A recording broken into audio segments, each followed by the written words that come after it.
Hey, welcome to Ken's Games Collection, and today we're going to have a look at my PS4 collection. All 172 games, I think. I'm going to take this all downstairs, so join me in the living room as we look at my PlayStation 4 collection. This is going to be a long video, guys. It's hard to believe, but the PlayStation 4 was released back in November 2013, and it sold about 116 million consoles worldwide, and it's one of my favorite consoles of all time. So let's get into this collection. It's going to be in alphabetical order, starting off with the 8-bit anthology, which was released by Limited Run. It's volume 1, and I'm not sure if volume 2 did come out, so I really like to know if it did or not. I'm not too sure. Air Memory of Old was a fantastic independent game, along with Abzu, which I absolutely loved. Now I've got a couple of Assassin's Creed game on the PlayStation 4. Chronicles was like a 2.5D platform game, which was a little bit different for the Assassin's Creed series, but I really enjoyed that. And Syndicate, I really didn't play that much of it. Agrabah Strip, which is really cool, and is actually a sequel to that, and we'll have a look at some other games as well. Artie and the Secret of Seasons, that was a game I was really looking forward to, and I thought it was going to be very much like the game that's coming out on the PlayStation 4 and PlayStation 5, Kenna, Bridge of Spirits, I think it is. This one really did let me down. It looks more like a PlayStation 2 game or early PlayStation 3 game. It does not look like something that belongs on the PlayStation 4. It was a buggy game. There was a big update to do once I got the game, and I still found myself falling through behind the levels, if that makes sense. I really had a lot of high hopes for that one, but it didn't really live up to my expectations, which was really a shame, because I think there is a great game within what is something that looks like a PlayStation 2 game. Really, really bizarre. Okay, so I ended up getting Cyberpunk. That was a part of the collector's edition that I got half price from EB Games, that came with an amazing statue. So I haven't really committed playing that game yet. I'm waiting until hopefully there's going to be some more updates to fix it. At this stage, I'm just going to wait and see. Now, another great game that was released by Limited Run was Bastion.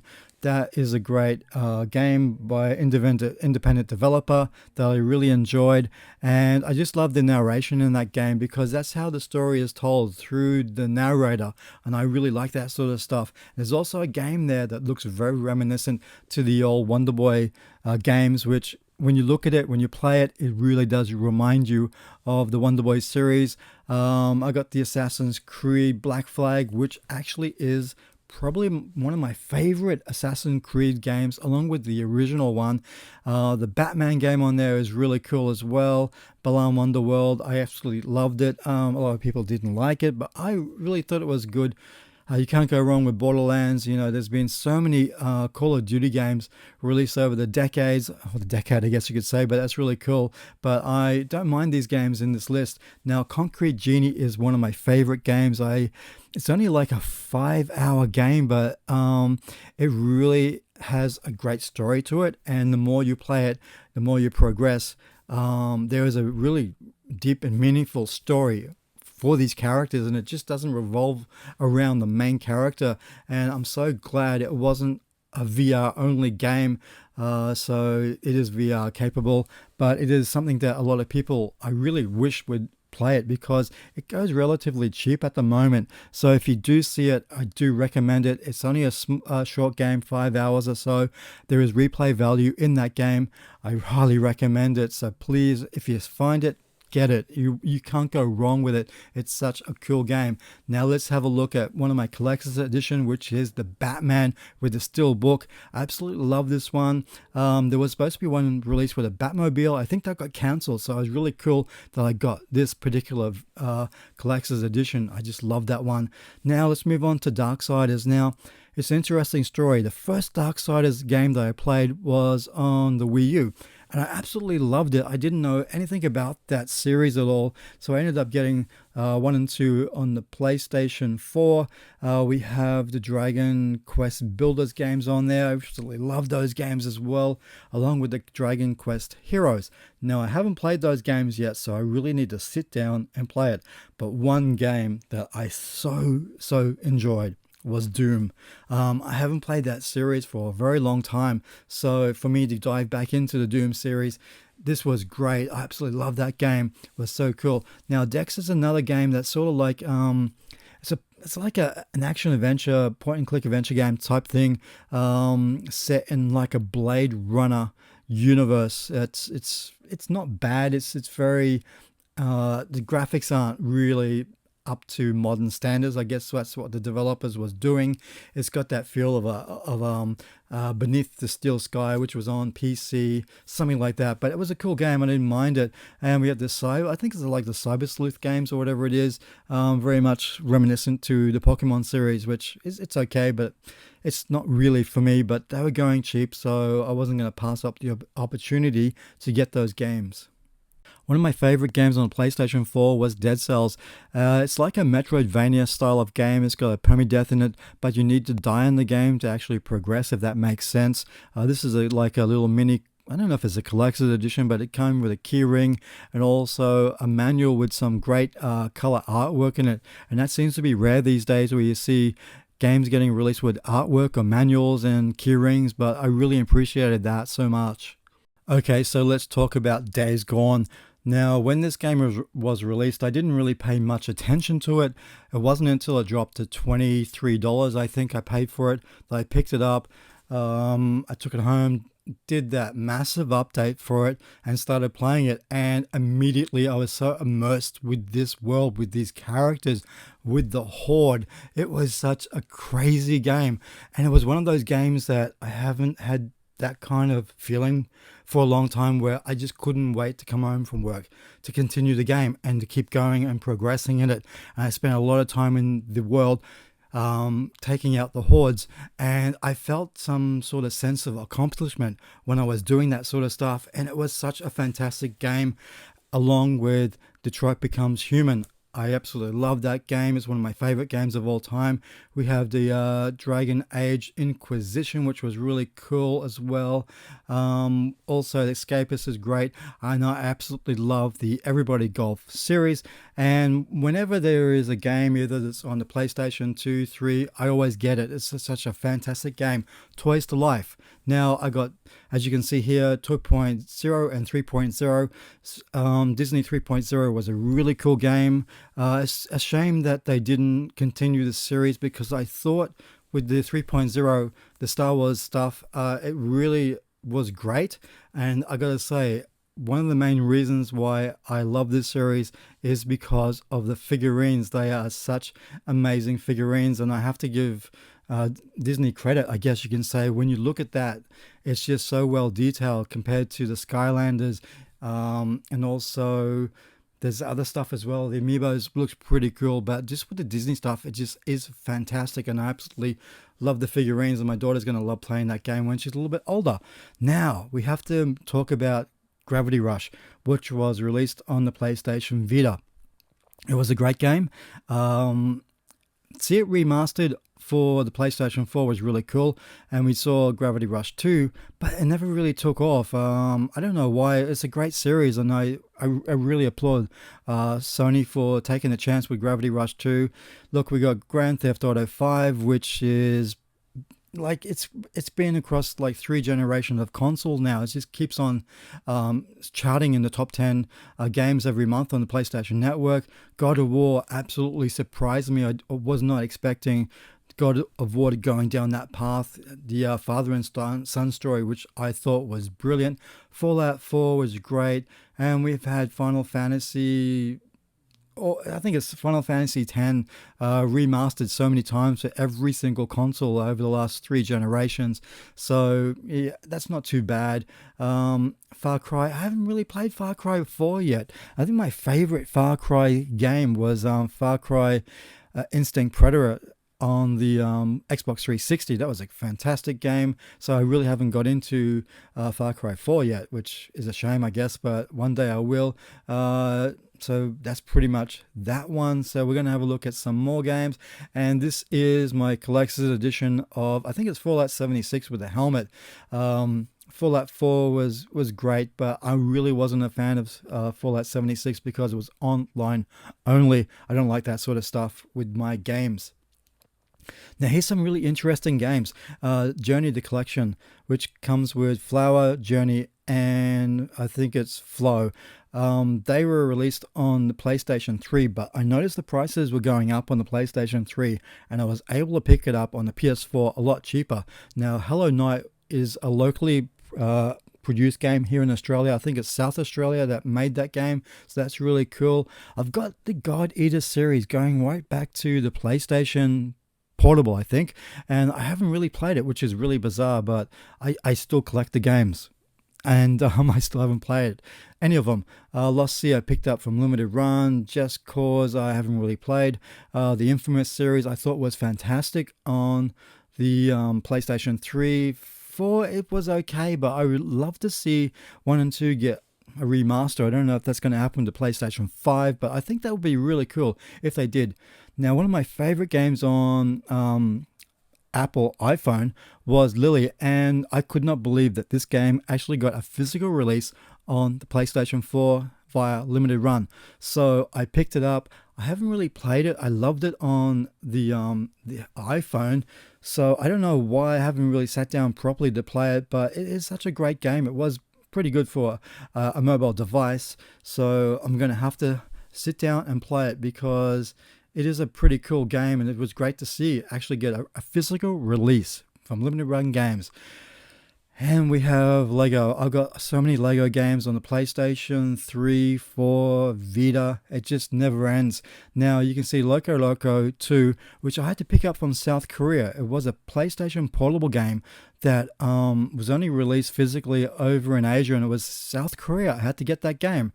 Lord of the Fallen was a great game. Monkey King Hero Returns, which is such a hidden gem. It was a great game that it was going so cheap as well, and was based on a movie released about I think it was about 5 years ago, made in China, and I never seen the movie, but the game is such a great game. Mirror's Edge Catalyst, which is another great game, and we have Little Big Planet. Only one Little Big Planet for the PlayStation 4, but that was a great series as well that I really enjoyed. And we have Mighty Number 9, which I thought was great. A lot of people didn't like it, but for me, I thought it was a really cool game in the same style of the Mega Man series, and I don't know why so many people hated it.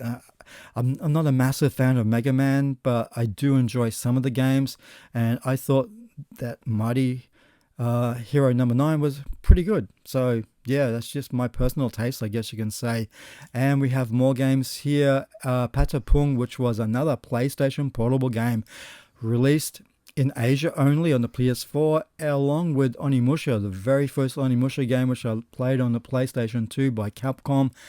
I was surprised it got a remaster. I don't know why Capcom didn't remaster the other two games as well. It would have been so cool. We have Ratchet and Clank there, along with the movie, the game based on the movie, based on the game. I absolutely love Ratchet and Clank. That was a great series. I have to get a PlayStation 5 so I can play the new one, but I played through that game in particular on PlayStation 4 about 3 times to max out all of the weapons and stuff, and just play through it again with everything maxed out and just destroying everything fairly easily, which I really thought was a lot of fun. Now, Onrush is a interesting game. It's got a great soundtrack to it, and of course we've got Rayman and Red Dead Redemption, which I think I picked it up for about $32, so I still haven't committed to playing that one yet either, and I've got to get into it one day. Now, Oceanhorn, Monster of the Uncharted Seas, which was released originally on the mobile devices. I could not believe my luck when it was released on the PS4 physically. I love that game. It's very much in the same style of the Legend of Zelda series. And there's also the Oceanhorn 2, which has been released on Android devices and iPhone. I think it's on the PlayStation Network now, but I really want a physical release of that game. Again, that one pays homage to the Legend of Zelda series, which is really cool, and I absolutely love that game. And it's so great to see Limited Run and FDG actually give that game a physical release. So well done to those guys. Now let's have a look. SpiderMan, I could not believe how amazing that was from Insomniac Games. Shadow of the Beast, which was, I think, on the Amiga 500 or PC back in the day, so that really surprised me. Shadow of the Colossi, which is another great game, and Song of the Deep, which is another Insomniac game, which was really cool. It was such a different direction for them to go into that sort of style of game. And you got the Sega Mega Drive / Genesis collection, which was really cool. Shadow of Mordor, I think, there. Stick It to the Man, I haven't played. Secret of Mana. Now I want to get the original games, I think, as well, and Star Ocean we have there. So all in all, that's not bad, as long as I think it's Song Arc Online or whatever it is. I haven't really played that one much anyway. Okay, so let's talk Star Wars. Battlefront really was a game that I was so looking forward to, and it was another disappointment to me. It wasn't what I expected it to be. I lost faith with the EA games and Star Wars games, but I gotta say, with Squadron, I absolutely love that game. Just recently picked that one up, and I love the dogfighting in it, and then you can play as the Imperial Empire and also the Rebels. So I'm really enjoying that one, surprisingly, after so many disappointments with those games. Now, The Last of Us. As you can see, I don't have The Last of Us 2. If it goes down to $10, I may pick it up. It was an interesting series, but I could never really get into it. But I gotta say, I really love that Tiny Troops, which was another Android release, and that's a really cool game, along with the Spyro remaster. Now, to me, this is how you do a remaster of the series, and I haven't played the Crash Bandicoots one yet, but I know with Spyro, I just thought it was a beautiful remake, a remaster of what was a great classic series on the original PlayStation. Can you believe that? It's going back so many years now. That's incredible. We have also Toy Soldiers, which was released by Ubisoft. I saw that in the store, I picked it up. I was really surprised just how good that game is. And we have Tinker as well. That's another game that really you don't see that one much, and it's a cool game. It's really bright and colorful. Now, Tomb Raider games. I only got the 3 Tomb Raider games. Lara Croft and the Temple of Horus, which is more like a Diablo style of game with up to 4 players, online, offline. It's a really cool game. Tomb Raider, the Definitive Edition, and also Rise of the Tomb Raider. I was hoping that we may see some sort of collector's edition come out for the 25th anniversary of Tomb Raider, but that didn't happen, which is a shame. But I'm pretty happy with what we got for this series on the PlayStation 4 and Xbox One. Rise of Tomb Raider, I really haven't properly got into. To me, it took another different direction, I feel, but that's another story. But all in all, they are a great series. Okay, so one game that really surprised me was World of Final Fantasy. I absolutely enjoyed that game and the 2 different modes you can play it in, and I've got it on the PlayStation Vita as well, because I enjoyed it so much. Of course, we have to talk about the Uncharted series. We have the Nathan Drake collection, which I absolutely loved. Uncharted 4 was a great way to finish the story of Nathan Drake. I'm hoping we're going to see more of Nathan Drake. But the Lost Legacy was the biggest surprise out of all of these games, I guess you can say, for the Uncharted's. I thought with the characters of Nadine and Chloe, it was perfect. I absolutely love that one. We also have The Last Guardian, which I felt like we waited probably close to 10 years for that game to actually get a release. The Order, I absolutely love The Order. Velocity, as you can see, I haven't unwrapped it yet, but I do have it digitally. I hate it when you buy the games digitally, then all of a sudden they get a physical release, but that's just the way it is, I guess. But when I see stuff like that I really enjoy, I do pick it up for a physical release. Okay, so let's talk about Wonderboy Returns, which I picked up from, I think it was Strictly Limited. I think it had like 2,000 units released, and I was lucky enough, very lucky, to get a copy of that.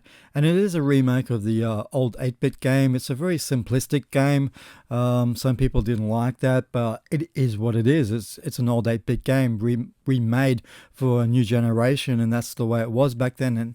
And it is a little bit easier than what the old 8-bit game was on the Master System and in the arcades. And I actually gotten further in this remake of it than I did in the original, so I don't mind it.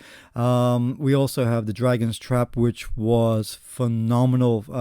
.emu and Lizard Cube did an amazing job of recreating perfectly the Wonderboy 3, The Dragon's Trap. I absolutely love it. We have Yonder, which is a locally made game as well. Knack, I don't mind. There's the Knack 2, so at some stage I want to pick up that one. And Wolfenstein, we have The Witcher 3, which is great. I've only got the first Watch Dogs game. I never really got into it. If I can pick up 2 and 3 cheap, I will.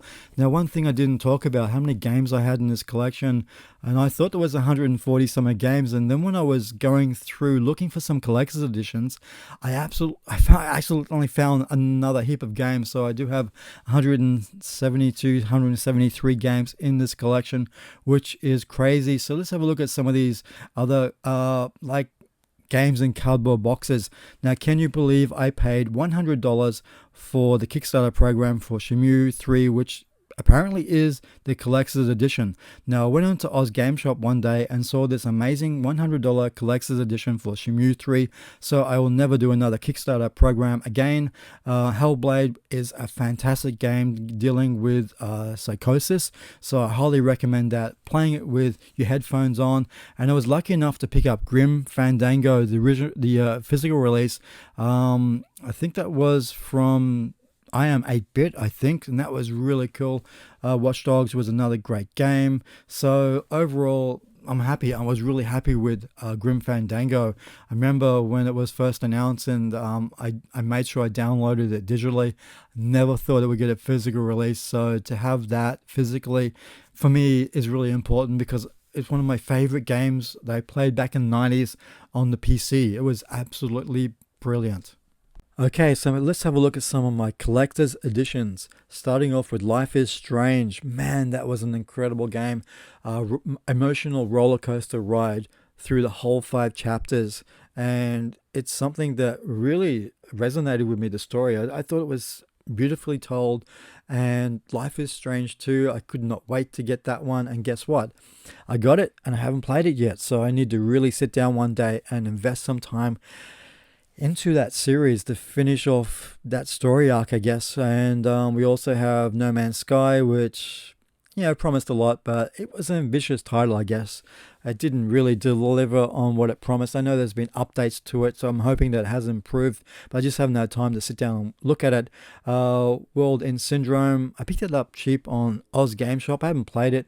And also we have Rive and The Coma. Buy one, get one free from limited not limited run games. I think it was Play Asia. The Coma was made in South Korea. It looks really interesting, so I really need to sit down and play it. I think The Coma 2 has already been released, so that's just some of my collector's editions there. And it was really cool when you can pick up stuff from Play Asia, buy one, get one free. That was really cool. Okay, so let's have a look at some of these games. Some fan service, I guess you could say. The Witch and the 100 Night. That was a really weird title that was released on the PlayStation 3, then the PlayStation 4. I've got Dragon Star there as well, which is weird. Gun Girls 2 and the Super Neptuna games, which always a lot of fun, which were on the PlayStation Vita, which there's like 7 or 8 games released on the Vita. So I haven't really played any of them, but they were going cheap at Oz Game Shop. So there's a plug for Oz Game Shop, but I did pick them up because they were definitely going a lot cheaper than anywhere else I've seen. I just thought the cover art on these games were really cool as well. And these were the games I was talking about that I found just before I finished filming all this stuff. Up top you can see the Aussie classification labels. I'm not a big fan of those, but because the games were going at really good prices, I thought, I can't miss up the opportunity not to get them. Sayonara Wild Hearts was an incredible game, along with No Straight Roads, which was cool. We got the Guacamole series, which was great. Borderlands 3, really cool. Yooka-Laylee, I had the first Yooka-Laylee game as a Kickstarter program. I actually liked the second one more than the first one. I thought it was really cool. And this is my very first Super Elite game. I never played any of those games before, and I thought, man, this is so cool, and I need to get into the series. But it was a great introduction with the bullet cam. I just love doing all those sniper shots and stuff and hitting them in weird places like the groin and stuff. I thought that was really cool, but hey, that's just the way that was. And we have Horizon Zero Dawn, can't wait for the next one. So all in all, there's some great games there, and I was really pleased I was able to pick up stuff that was really cheap locally, but I still hate those classification labels compared to what they have in America and over in Europe and the UK. Except for Germany, they got way bigger classification labels, I think. So that was really cool, that collection. And we have, probably this is going to be the last bit, we have Gina Sisters, which has been released on a lot of different consoles. Ni no Kuni 2, Alien Isolation, which was cool. The Soul Germ, which is a great puzzle game. It's got a great art style to it that I really enjoyed. Finally, I've got into a Persona game on the PlayStation 4. I think I got one on the Nintendo 3DS. We have Dragon Quest game that I picked up recently, so I need to play that one. Tearaway, which was a great game on the PlayStation Vita. Come over to the PS4 and didn't do nothing. It didn't really take off, but again, I applaud Sony for taking a chance from a Vita title, putting it on the PlayStation 4. Although it's not a direct port, it's a totally different game altogether, but it was a great game on the Vita. So yeah, if you can find it, check it out. It's really good. Thief was great as well. So that's nearly all the collection, I think. So after 8 years of collecting 173 games, maybe 172, I'm probably gonna try and get to 200 games, and be the first console that I have that I would try and do something for that. I had no idea I had that many games for the PlayStation 4 until I sat down, started planning to do this video, and it probably will be a good goal for me to reach 200, and that's it. PlayStation 4 was a phenomenal system with so many great games. I'm hoping that what games I've collected has been, really worth it. So until next time, guys, take care. Bye.